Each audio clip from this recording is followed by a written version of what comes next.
एक सरदार की बेटी इस तरह नहीं रोती आईगुल। उस्मान का खून बह रहा है और मैं उसके पास नहीं हूँ। हाँ तो जाओ फिर, जाओ उसके पास। तुम्हारे भाई का खून बहाया उसने, तुम्हारे आंसू भी पोंछ लेगा वो। जाओ उसके पास।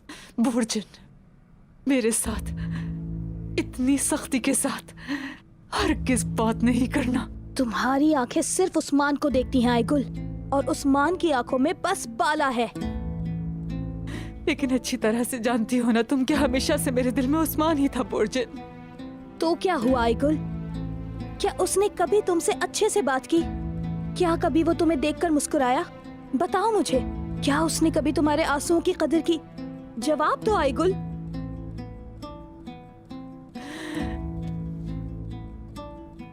अल्लाह, मुझे हिम्मत की जरूरत है, या फिर जान ले ले मेरी इल्तिजा है। मदद कर मेरी।